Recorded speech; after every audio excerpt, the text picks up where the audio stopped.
பின்னிய கூந்தல் கருநிற நாகம்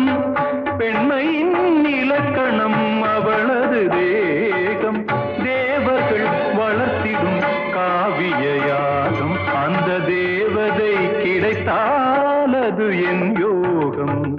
அது என்